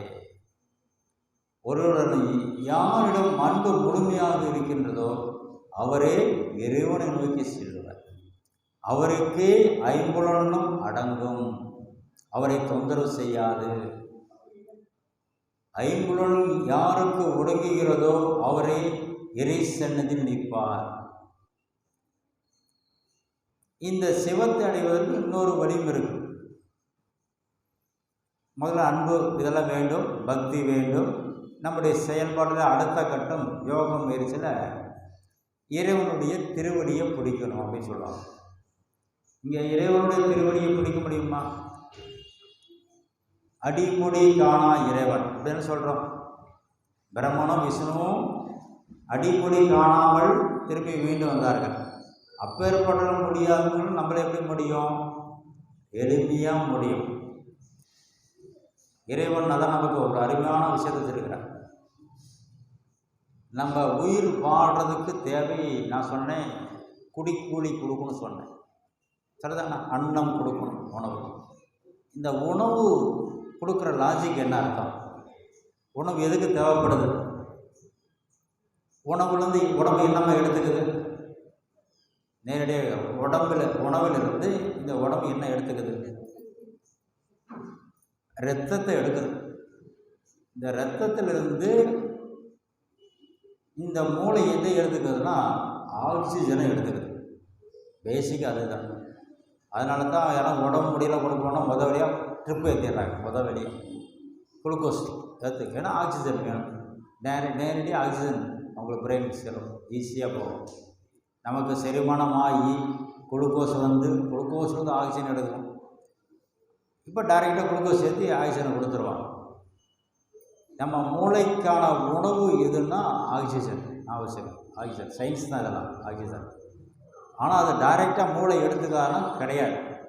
மூளை மேலே ஒரு மெல்லிய சவ்வு ஓடும். இந்த பிளட்டு வந்து ஹார்ட்டில் பம்ப் பண்ணி பிரெயினுக்கு போய் அந்த மூளை மேலே போகும், மூளைக்குள்ளே போகாது. மூளைக்குள்ளே போச்சுன்னா முடிஞ்சு போச்சு கதை. மூளைக்கு மேலே பிளட்டு போகும்போது பிளட்டில் இருக்கிற ஆக்சிஜன் எல்லாம் உறிஞ்சிக்கும் மூளை. திருப்பி வரும்போது அது ஆக்சிஜன் இருக்காது. அதுதான் நம்ம வெளியே உள்ள CO2 மாறும். இதுதான் ப்ராசஸ் நடக்குது. இப்போ இந்த ஆக்சிஜன் வேணும் சொல்லி சாப்பிட்டுட்டு இருக்கிறோம். இப்படி உடம்பை படைச்ச இறைவன் அந்த ஆக்சிஜனை உள்ளார்ந்து எடுக்கிறதுக்கு வழி இல்லாமல் நினச்சிருப்பாரு. என்னன்னா நம்ம அந்த பக்கம் போகலை. நம்ம உடம்புலேயே அந்த ஆக்சிஜனை எடுக்கிற அளவுக்கு ஒரு வழி இருக்கு. இப்போ ஒருத்தர் மயக்கப்பட்டு விழுந்துட்டார். அவர் ஆள் இருக்காரா இல்லையான்னு எப்படி செக் பண்ணுவோம்? மூச்சு பார்க்குறோம். அப்போ நம்ம மூச்சு சுவாசம் இருக்கனால தான் கொஞ்சம் உயிரோடு இருக்கிறோம். ஆனால் அந்த மூச்சு காற்றை எப்படி போகுதுன்னு யாராவது பார்க்குறீங்களா? அது திரும்பி கூட பார்க்குறது கிடையாது. சுவாசம் எப்படி நடக்குதுன்னு கவனிக்கிறதே கிடையாது. அப்படி தான் நடந்துட்டு இருக்கு. இங்கே திருமூல சொல்கிறாரு, திருவடியே சிவமாக்கும், திருவடியே சிவலோகம் சேர்க்கும், திருவடியே சிறைமலம் மீட்கும், திருவடி ஞானமே சின் சித்தி மூர்த்தியே. அப்போ இந்த திருவடின்னு என்ன? நம்முடைய சுவாசம். நார்மலாக இருக்கிற சுவாசத்தை முறைப்படுத்தும் பொழுது அது திருவடியாக மாறும். இப்போ நம்ம நார்மலாக சுவாசிக்கிறது சரியில்லை, அதை முறைப்படுத்தும் பொழுது திருவடியாக மாறும். அது இறைவனுடைய திருவடியாக மாறும். அடிமுடி காணா இறைவனை நாம் ஈஸியாக நம்ம சுவாசத்தின் மூலம் அடையலாம். அப்போ தினமும் ஒரு 10 நிமிஷம் சுவாசத்தை மெதுவாக உள்ளெழுத்து மெதுவாக வெளியிடுங்க. அது எப்படி போகுது வருது கவனிங்க. ஒரு விஷயம் புரிஞ்சுங்க. இப்போ நீங்கள் அமைதியாக உட்காந்துருக்கிறீங்க, உங்களுடைய சுவாசம் நார்மலாக இருக்கும். பேசும்போது சுவாசம் எப்படி இருக்கும்? வேக வேகமாக சுவாசிக்கும். நடக்கும் பொழுது இன்னும் அது ஓடும் பொழுது அதை மூச்சு வாங்குறோம்ல, அதிகமாக வாங்க. ஏன் வாங்க? அந்த எனர்ஜி பத்தலை. அப்போ சுவாசத்தை அதிகப்படுத்தி அது எனர்ஜி எடுக்கிறோம். தேவைப்படும் கட்டாயம் எடுது. ஹார்ட்டு அதிகமாக வேகமாக பம்ப் பண்ண வைக்குது. அப்படி பண்ணினா தான் மூளைக்கு போகும். அப்போ நார்மலாகவே இங்கே இயல்பான சுவாசத்தை எதெல்லாம் பாதிக்கிறதோ அந்த செயல்கள்லாம் அதிகமாக செய்யக்கூடாது. அப்போ அதிகமாக தேவையில்லாமல் பேசக்கூடாது, அதிகமாக அதிர்ந்து நடக்கக்கூடாது, ஓடக்கூடாது. சுவாசத்தை தொந்தரவு செய்கிற விஷயங்களை செய்யக்கூடாது. சந்தோஷம் வந்தாலும் சுவாசம் பாதிக்கும், துக்கம் வந்தாலும் சுவாசம் பாதிக்கும். நான் வச்சுக்கணும். ஒருத்தர் ஆனந்தத்தில் இருக்கும் கூட பேச்சு தடுமாறும், துக்கத்தில் இருந்தாலும் பேச்சு தடுமாறும். அப்போ இந்த ஆனந்தம் துன்பம் இது ரெண்டில் இருந்தும் நாம் நடுநிலைமையாக இருந்து சுவாசத்தை சரி செய்யணும். இப்போ மலை மேலே ஏறுறோம், சுவாசம் ஆனந்து வேகமாக எடுக்கணும். எப்பொழுது ஒருவனுக்கு வேகமாக நடக்கும் பொழுது ஓடும் பொழுது கூட சுவாசம் சரியாக இருக்குதோ அப்போ அவன் சுவாசத்தை சரி செய்து விட்டான்னு அர்த்தம். சரி, இந்த சுவாசத்தை பற்றி ஏன் பேசணும்? சுவாசத்தை சரி பண்ணால் எப்படி சரியாக முடியும்? இப்போ நம்ம சயின்ஸ் பிரகாரம் ஒரு நாளைக்கு 21,600 மூச்சுக்காற்று வாங்கணும், சுவாசிக்கணும் அப்படின்னு சயின்ஸ் சொல்லுது. இது நார்மல் லைஃப்பில் உள்ளவங்களுக்கு. நான் சொல்கிறேன், ஒருத்தரோட வயசு 100 வயசு, இறைவன் 100 × 21,600 மூச்சு காற்று அப்படின்னு சொல்லி உங்கள் கணக்கில் போட்டுறார், பேங்க் அக்கௌண்ட்டில் போட்டார், இவ்வளோ இருக்குன்னு. ஒரு நாளைக்கு நீங்கள் 50,000 சுவாசம் பண்ணுறீங்க, உங்கள் அக்கௌண்ட்டில் என்ன குறையுமா குறையாது? சரியா? 21,600 மூச்சு பண்ணிங்கன்னா 100. அதிகமாக ஆக ஆக உங்களோட ஆயுள் குறையும். இப்போ தெரிஞ்சுங்க ஏன் திடீர்னு அவங்க மரணம் வருதுன்னு பார்த்துங்க, அவங்களுடைய செயல்பாடு விஷயங்கள். இப்போ இதுவே ரிவர்ஸில் யோசிக்கலாம். 50,000 சுவாசம் பண்ணால் ஆயுள் குறையுது. நான் சொல்கிறேன், சுவாசத்தை குறைஞ்சிச்சுன்னா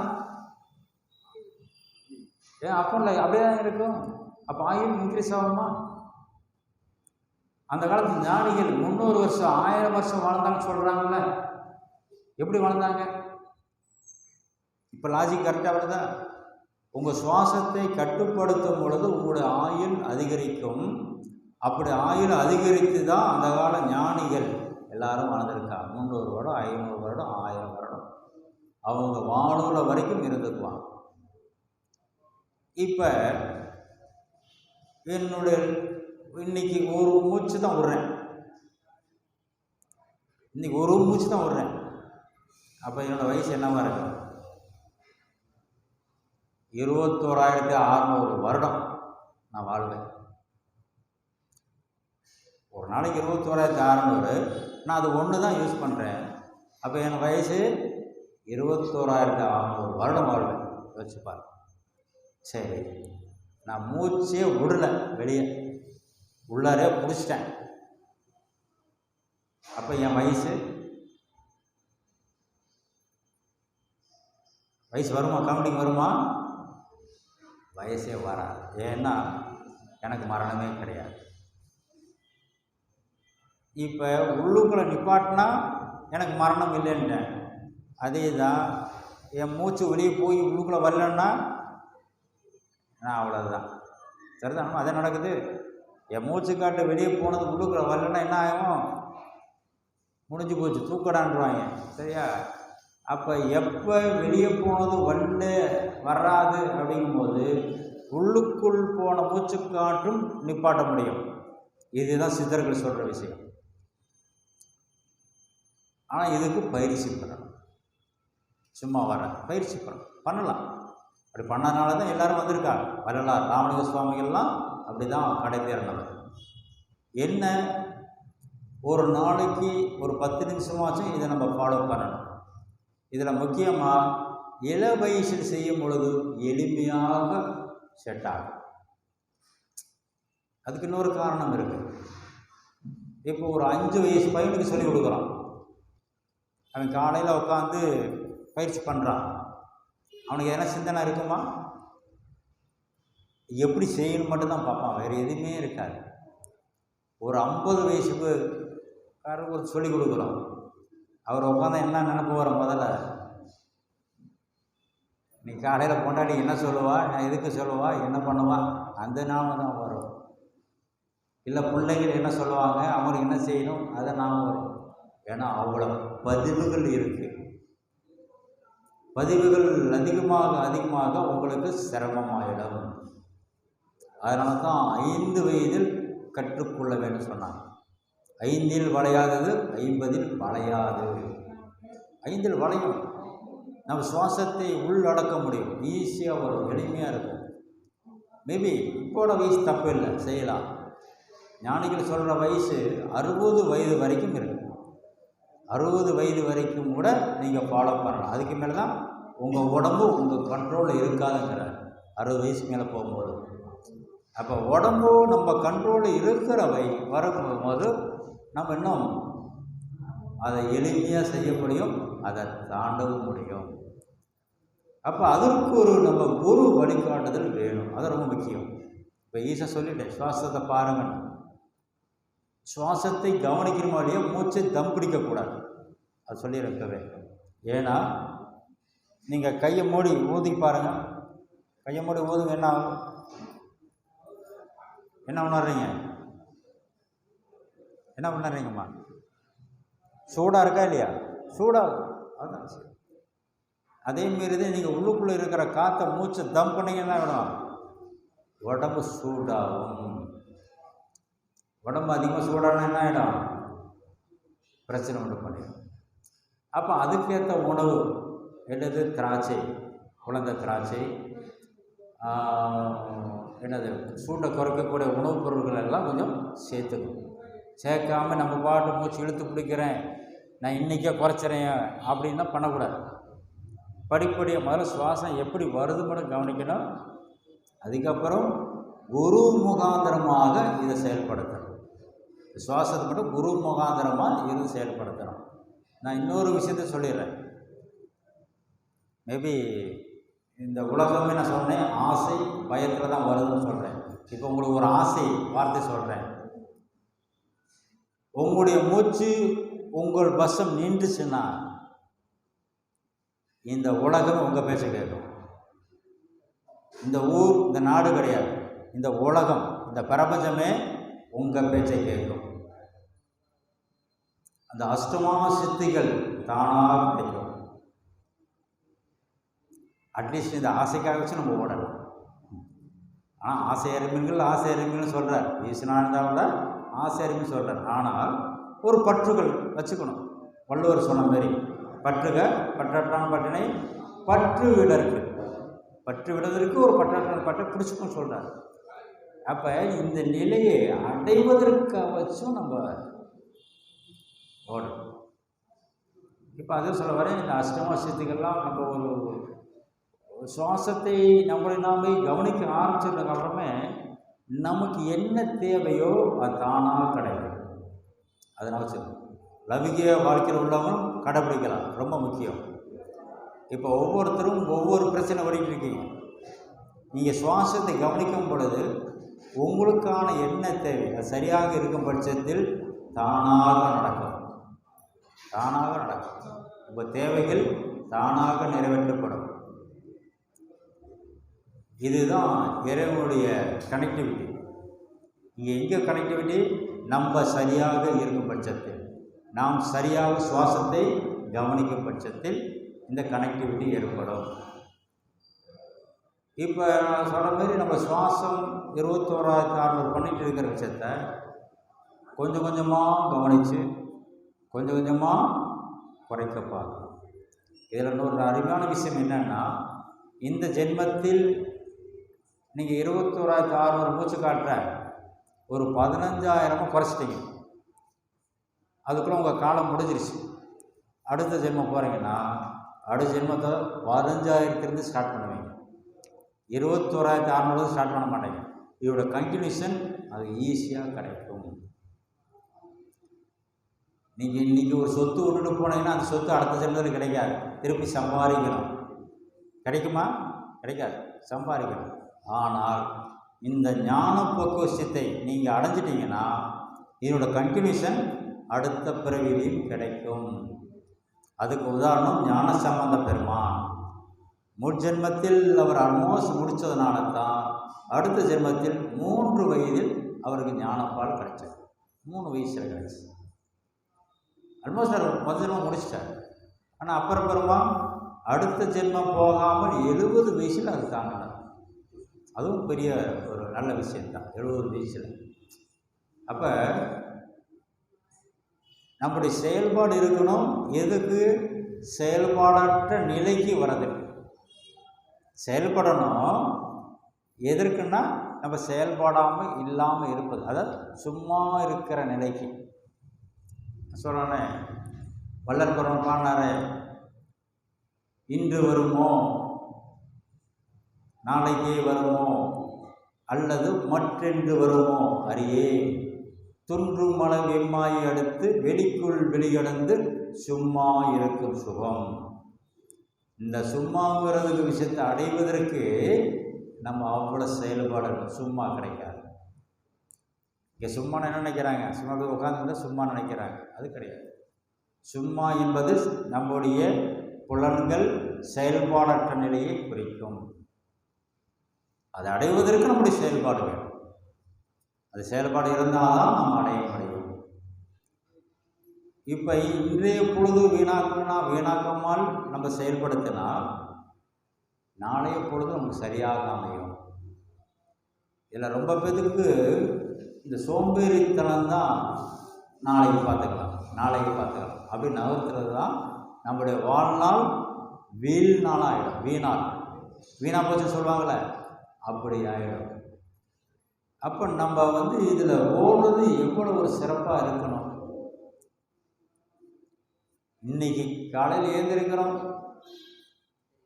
குளிக்கிறோம், பூஜை ரூமில் உட்காந்து சுவாசத்தை கவனிக்கிறோம். அன்னைய நாள் உங்களுக்கு சந்தோஷமாக போகும். இதை செக் பண்ணி பாருங்க. இதெல்லாம் ஒன்றும் முடியாத விஷயம் கிடையாது. செக் பண்ணி பாருங்க. ஒரு 10 நிமிஷம் உங்கள் சுவாசத்தை பாருங்கள். மூச்சை பிடிச்சி இழுக்க வேண்டாம். எப்படி மூச்சை வெளியே விடுறோம், எப்படி மூச்சை உள்ள இழுக்கணும், அவ்வளோதான் விஷயம். இதை கவனிக்கவே உங்களுடைய லைஃப் சேஞ்ச் வேறு லெவலில் மாறும். நீங்கள் யாருக்கும் தெரியாமல் இருந்திருப்பீங்க, உங்களை அப்படியே ப்ரொமோட் பண்ணணும். எல்லாரும் தெரிய மேலே கொண்டு வரணும்.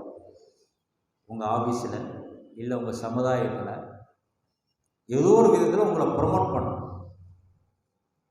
யாரெல்லாம் இறைவனை பற்றி இறை நூல்களை பற்றி பேசுகிறாங்களோ அவங்க எல்லாமே ஏதோ ஒரு விதத்தில் மேலே வருவாங்க. இப்போ சொற்பொழிவர்னா எப்படி மேலே வந்தாங்க?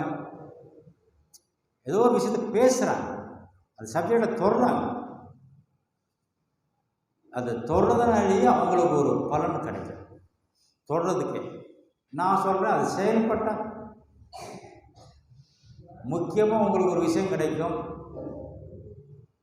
துன்பம் இல்லாத வாழ்க்கை கிடைக்கும். அதை நாம் செய்வோம். துன்பம் இல்லாத வாழ்க்கை, அன்பான குடும்பம், அமைதியான வாழ்க்கை கண்டிப்பாக கிடைக்கும். இதில் நான் சொன்ன லாஜிக்கலாக சில விஷயத்தை நீங்கள் அப்டேட் பண்ணணும். என் லைஃப்பில் நான் நல்லா நடந்து வந்தேன்னா அது குரு அருள். எப்படி? நான் நல்லா மேலேறி நல்லா வந்தேன்னா அது குரு அருள். நான் கீழே விழுந்துட்டேன் அப்படின்னு என்ன அர்த்தம்? அது என்னுடைய தீவினை. ஆனால் நம்ம என்ன பண்ணிடுறோம்? எதிர்த்தாப்புல குறை சொல்கிறது ஒருத்தரை நீட்டிடுறோம். அவரால் நான் கீழே விழுந்துட்டேன், என்னுடைய தீவினை, நான் கீழே விழுந்துட்டேன். குருவின் கருணை, நான் மேலே வரேன். இதுதான் உண்மை. இதை புரியும் பொழுது நமக்கு எந்த சிரமமும் வராது, எந்த துன்பமும் வராது. இந்த புரிதல் இல்லாதனால தான் நமக்கு இவ்வளோ பிரச்சனைகள். முதல்ல அக்செப்ட் பண்ணி பழகும், ஏற்றுக்கொள்ளும், சந்தோஷம். சில பேர் இறைவன்கிட்ட போய் வேண்டும்னா ஒரு பெரிய லிஸ்ட்டே கொடுத்துருவாங்க. இறைவனை திகைக்கிற மாரி இருக்கும். எப்பா என்னப்பா இவ்வளோ ஒரு பட்டியலுக்கு போகிறேன்? நீங்கள் ஒன்றே ஒன்று மட்டும் கேளுங்க, எனக்கு எது சரியோ அதை மட்டும் செஞ்சு கொடுங்க.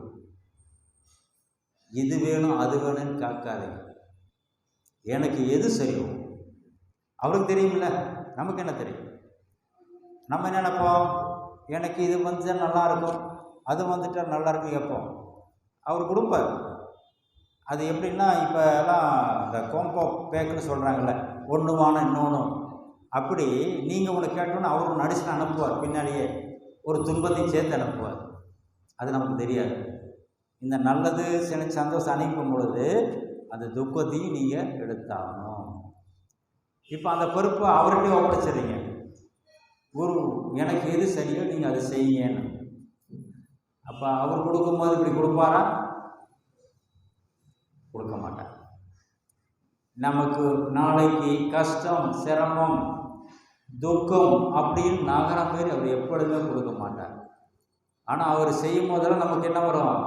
எதுவுமே நமக்கு தரமாட்டேங்கிறாரே நினைப்போம். அப்படின்னா அப்படி என்ன அர்த்தம்? நமக்கு அதெல்லாம் வேண்டாம்னு அர்த்தம். அதன் அவசியம். எனக்கு வேண்டாங்கிறதெல்லாம் அவர் கொடுக்க மாட்டார். ஏன்னா அப்போ தான் நான் சந்தோஷமாக இருக்கேன். நான் என்னுடைய கோரிக்கைகளை வச்சு நான் நம்பிட்டே இருந்தேன்னா ஒரு கட்டத்தில் துன்பத்தில் மாட்டி கடைசி வரைக்கும் கஷ்டத்தில் ஓடிக்கொண்டிருப்பேன். இந்த கஷ்டம் இல்லாத வாழ்க்கையும் ஆனந்தமான வாழ்க்கையும் வாழணும்னா குருவுடைய வார்த்தையை கேட்கணும். அதுக்கு நான் ஒரு குருவையை வணங்கணும். குரு இல்லாமல் நம்மளோட வாழ்க்கை சரியாக வராது. மாதா பிதா குரு தெய்வம். இங்கே ஒரு பிரச்சனை இருக்கு. மாதா பிதாவை மதிக்காமல் குரு வரமாட்டார். மாதா பிதாவை மதிக்காமல் குரு வரமாட்டார். நீங்கள் மாதா பிதாங்கிற கர்மாவை முடிச்சால்தான் அடுத்தது குரு. இந்த குருவை செம்மையாக ஃபாலோ பண்ணிங்கன்னா தான் தெய்வத்தை அடைய முடியும். இதுதான் படிக்கட்டு. நீங்கள் முதல் மாடி இல்லாமல் 3ஆம் மாடிக்கு போக முடியுமா? நீங்கள் படிக்கட்டையும் போக முடியாது, லிஃப்ட்டையும் போக முடியாது. முதல் கூட போய் 3ஆம் மாடிக்கு போக முடியும். அதே பேர் தான் படிக்கட்டுகள். ஒவ்வொன்றும் படிக்கட்டு இருக்குது. அப்போ முதல்ல தாய் தந்தையும் மதிங்க. அவங்க எப்படி இருக்காங்கன்னு நீங்கள் யோசிக்கக்கூடாது. அவங்க இந்த உடம்பை கொடுத்ததற்கான நன்றியை நம்ம காண்பிக்கணும். வேற ஒன்றும் அவங்க நமக்கு செய்யணும்னு அவசியம் கிடையாது. இந்த உடம்பை கொடுத்துருக்காங்க. இந்த உடம்பு என்ன? மனித உடம்பு. இந்த மனித உடம்பை கொடுத்த அந்த தாய் தந்தைக்கு நாம் அவ்வளவு சிரத்தையாக இருக்கணும். எந்த குறையும் சொல்லக்கூடாது. நம்மளால் எந்த அளவுக்கு அவர்களுக்கு நலத்தை செய்யணுமோ அது செய்யணும்.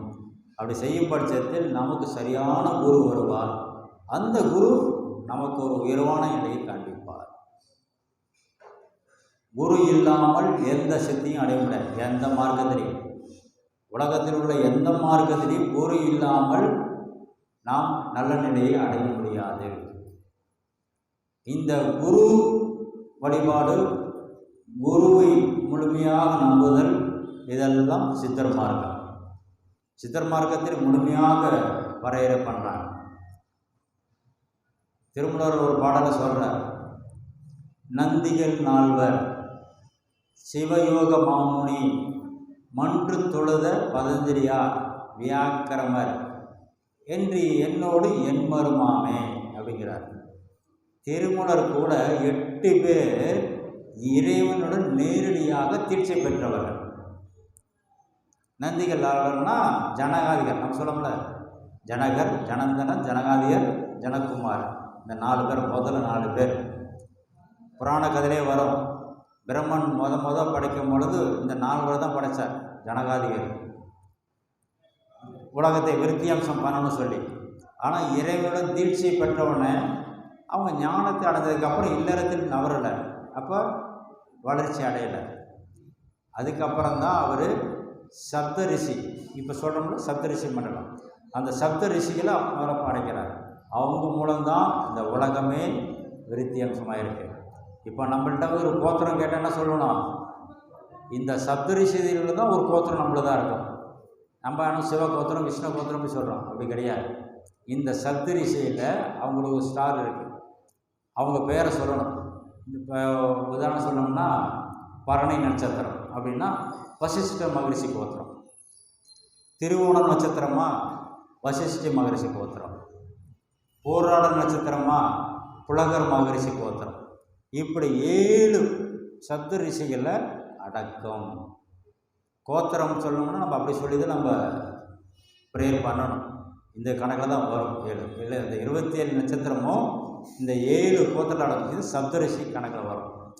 அப்போ முதல்ல 4 பேர் படைத்தார், அவங்க ஞானிகள். அடுத்து சப்தரிஷி மூலம் தான் இப்படி நம்ம பரம்பரையாக வந்திருக்கு. இந்த 4 பேரும் இறைவனை எப்படி தீட்சை பெற்றார்கள்? இறைவன் என்ன ரொம்ப பெருசாக பேசினாரா? இது மேலே பேசவே கிடையாது. அமைதியாக உட்காந்துட்டார். அவர் சின்முத்திரை காமிச்சு அதை பார்த்து ஞானமாயிட்டாங்க. அது எவ்வளோ உயர்ந்த நிலை! ஒரு ஞானியை பார்த்தோன்னே அந்த ஞான நிலை உணர்வது எவ்வளோ பெரிய விஷயம். அதுக்கப்புறம் இது 10 சொல்லி சோடியில், அதாவது செவி வழியாக சொன்னாங்க. அதுக்கு பேர் சுதி அப்படிமா, செவி வழியாக சொல்கிறது, உபதேசம் பண்ணுறது சீடர்களுக்கு. அப்படி ஒரு கட்டத்தில் அதுவும் சாத்தியமாகலை. சோடியில் எழுதி வச்சாங்க, நூலில் எழுதி வச்சாங்க. இப்போ அவ்வளோ நூல் பிரிண்ட் பண்ணி வச்சுருக்காங்க, இன்னும் யாரும் தேர மாட்டேங்கிறோம். இன்னும் பல பேர் சொல்லிக்கிட்டு இருக்கிறோம். அப்போ பார்த்து உணர்ந்த நிலை இப்போ இவ்வளோ சொல்லியும் அப்போ எந்த இடத்துல தப்பு இருக்குது? கொடுக்குற இடத்துலையா வாங்குகிற இடத்துலையா? வாங்குகிற இடத்துல தவறு இருக்கு. அதெல்லாம் சொல்லுவாங்க, குருமார்கள் எப்பொழுதுமே தனக்கு ஒரு சிறந்த சீடன் வரணும்னு நினைப்பாங்க. சிறந்த சீடன். இந்த சீடன் எப்படி இருக்கணும்? சிரத்தையுடன் இருக்கணும். சிரத்தை என்பது எந்த ஒரு விஷயத்திலையும் ஒழுங்காக இருத்தல், ஒழுங்காக செயல்படுத்தல். இப்படி நட அப்படின்னா ஒன்று அப்படி நடப்பாங்க, அப்படி கொண்டு வந்துடுவாங்க. அப்போ இந்த குரு இல்லாமல் நம்ம எந்த நிலையும் அடைய முடியாது. இறைவனை அடைவதற்கான உபாயம் சொல்லியிருக்கிறேன். சுவாசத்தை கவனிங்க, அன்றாடம் பாருங்கள். ஆனால் அதுக்கு குரு கருணை வேண்டும். யாரை வேணால் நீங்கள் ஃபாலோ பண்ணுங்க. சித்தர் மார்க்கம் தான் இது சொல்லியிருக்கு. அகத்தியிலிருந்து வரலாறு வரைக்கும் யாராவது ஒரு ஞானியை ஃபாலோ பண்ணுங்கள். எங்களுடைய கரூர் சித்தர் பீடம் சார்பாக நாங்கள் கருவராரை சொல்லிட்டு இருக்கோம். சரிதானா? ஏன்னா சரித்திர நூலில் வரக்கூடிய மகன் என் தந்தை வணங்கினார் கருவரார், நான் வணங்கிட்டு இருக்கிறேன், என் பிள்ளைகளும் வணங்கிட்டு இருக்காங்க. இப்போ கருவறை வணங்கக்கூடிய 3வது தலைமுறை. இப்போ தான் ரொம்ப பேர்த்துக்கு கருவரார் பற்றியே தெரிஞ்சிருக்கு, சித்தர்களை பற்றியே இப்போ தான் தெரிஞ்சிருக்காங்க. இப்போ நாங்கள் 3வது தலைமுறைக்கு வந்திருக்கோம். அதனால தான் எங்களால் சொல்ல முடியும். சொல்லக்கூடிய ஒரு தத்துவத்தை கொடுத்துருக்காங்க. மேபி அவர் குரு தான் கொடுத்துருக்கு விஷயம். அதனால் உங்களுக்கான விஷயம், நான் சொல்கிற விஷயம் உங்களுக்கான விஷயம். நீங்கள் எது விட்டுட்டு போனாலும் உங்கள்கிட்ட வராது. ஆனால் இந்த ஞானம் உங்கள் கூட வரும். அதனால் தினமும் சுவாசத்தை கவனித்து மேலேறுங்க. ஒரு குருவை ஃபாலோ பண்ணுங்க, நன்றாக இருக்கும். சித்தர்களை வணங்கும் பொழுது உங்களுக்கு சிறப்பான வாழ்க்கை கிடைக்கட்டும். எல்லாரும் நல்லா இருக்கும்.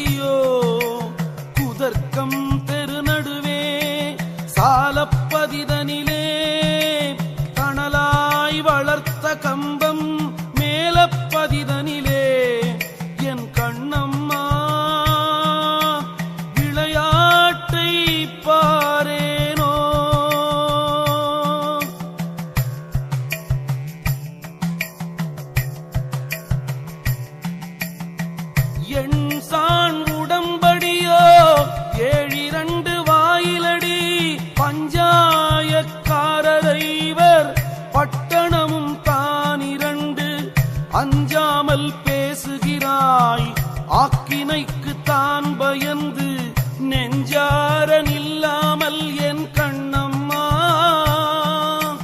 நிலை கடந்து வாடுரண்டி.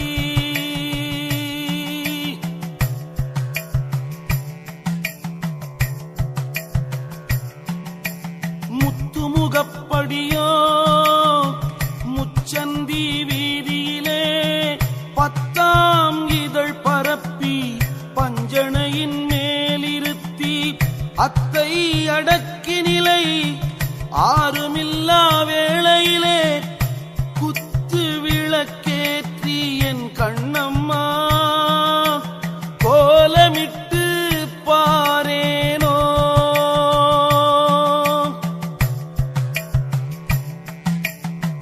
சம்பாரிசியடி சாதம் சமைத்திருக்க உண்பாய் நீ என்று சொல்லி உழக்குழக்கு நெய் வார்த்து முத்து போல் அன்னமிட்டு முப்பழமும் சர்க்கரையும் தித்திக்கும் தேனமிர்தம் என் கண்ணம்மா தின்று களைப்பாரேனோ.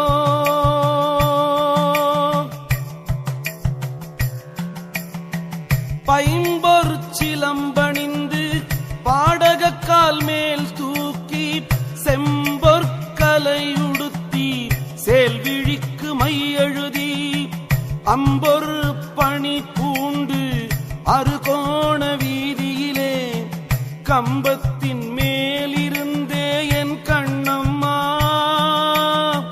கண்குளிர பாரேனோ.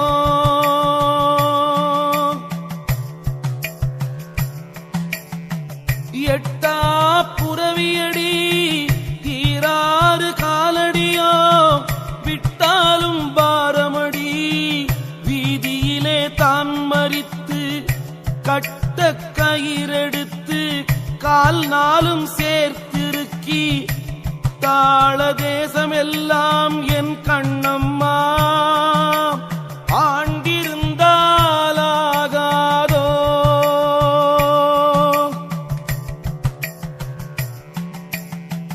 கொல்லன் உலை போல கொதிக்குதடி என் வயிறு நில்லென்று சொன்னால் நிலை நிறுத்த கூடுதில்லை நில்லென்று சொல்லியல்லோ நிலை நிறுத்த வல்லார்க்கு கொல்லென்று வந்த நமன் என் கண்ணம்மா குடியோடி போகானோ.